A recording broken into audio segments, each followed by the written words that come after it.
आमदार अमोल मिटकरी आपल्या सोबत आहेत. ते आपल्या कुटासा या गावात आज मतदान करणार आहेत. दादा, एकंदरीत सध्याचं राजकीय चित्र जर राज्याचं पाहिलं तर काय तुम्हाला काय वाटतं? तुम्ही 45+ नारा दिला आहे, मात्र तेवढंच आव्हान महायुतीचं पण तुमच्यासमोर आहे, महाविकास आघाडीचं. नाही, नक्कीच महाविकास आघाडीचं मोठं त्या ठिकाणी चॅलेंज आहे. पण महायुतीने सुद्धा खूप चांगल्या पद्धतीने मेहनत घेतली. 45+चा नारा हा निश्चितच पार करण्याचा आमचा प्रयत्न असेल. मात्र सगळीकडे लढती मात्र तुल्यबळ आहेत, एवढं नक्की. अकोल्याचं राजकीय चित्र जे आहे, तुम्ही आता काही ठिकाणी फिरला आहात, ज्या भाजपच्या विरोधात तुम्ही रान उठवलं होतं त्यांचा यावेळेस प्रचार केला, चित्र कसं दिसतं सध्याचं? नाही, असं आहे की आमचे राष्ट्रीय अध्यक्ष अजितदादांनी निर्णय घेतल्यानंतर भारतीय जनता पार्टीच्या उमेदवाराचा प्रचार प्रसार करणं हे आमचं कर्तव्य होतं. अकोला जिल्ह्याच्या भविष्याच्या दृष्टिकोनातून नक्कीच आता नवीन चेहरा अनुप धोत्रेंच्या माध्यमातून महायुतीने जिल्ह्यासमोर ठेवला आणि आम्ही सुद्धा राष्ट्रवादी काँग्रेस पक्षाने प्रामाणिकपणे त्यांना सहकार्य केलं. मतपेटीतून मात्र तुम्हाला ते दिसून येणार. महायुतीत राष्ट्रवादी काँग्रेस पक्ष दिसला, परंतु राष्ट्रवादी महायुती दिसली नाही. कारण अमरावतीचा जर विचार केला त्यावेळी तुम्ही ट्विट केलं होतं, तुमच्या नेत्याचा फोटो नव्हता, जे मुख्य व्यासपीठ होतं त्याच्यावर अजितदादांचा फोटो नव्हता. कुठेतरी या संपूर्ण प्रचार यंत्रणेत तुम्हाला डावललं जात असल्याचं तुम्हाला वाटतं का? आता असं आहे की नवनीत राणांनी तसं का केलं हे मला माहीत नाही.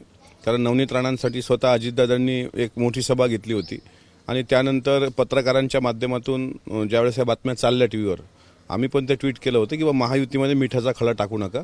नंतर त्यांच्या ती चूक लक्षात आली, मग त्यांनी चूक दुरुस्त पण केली.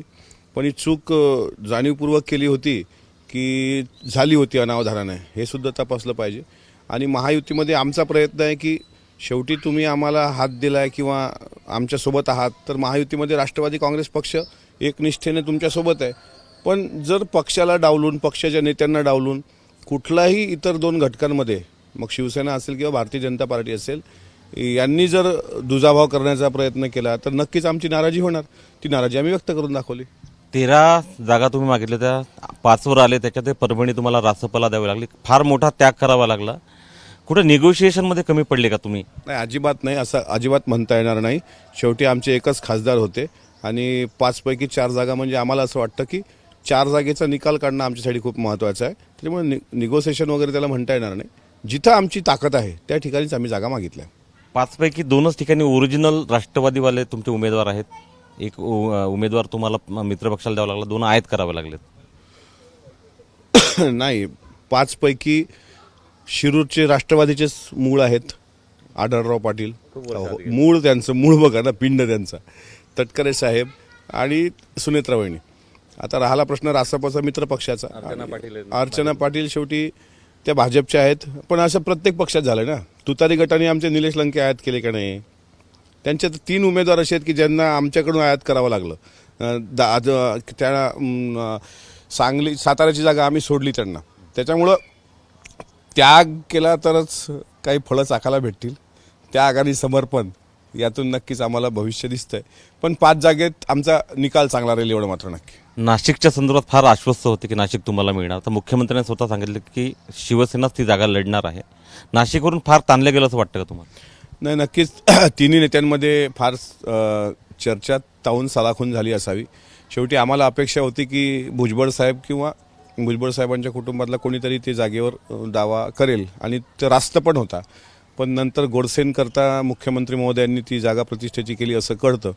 आणि जशी बुलढाण्याची जागा प्रतिष्ठेची झाली तशी नाशिकची जागा पण प्रतिष्ठेची झाली. तर ठीक आहे, मित्रपक्ष आणि महाविकास आघाडी म्हणून आम्ही त्यांना, जे कोणी उमेदवार असतील त्यांना आम्ही प्रामाणिकपणे सहकार्य करू. फळं चाकायला मिळतील त्यागानंतर असं म्हणतात. ते फळ पूर्ण मिळालं पाहिजे अशी तुमची मागणी किंवा अपेक्षा असेल, ते अर्ध कापून तुम्हाला दिलं जाईल अशी शक्यता वाटते. मी पूर्ण फळ पण म्हणत नाही, पिकलेलं फळ, त्याची अपेक्षा आम्हाला नक्कीच आहे. आणि साधारणपणे जर युती धर्म म्हणता तर सर्वांना न्याय आणि सर्वांना सन्मान भेटला पाहिजे.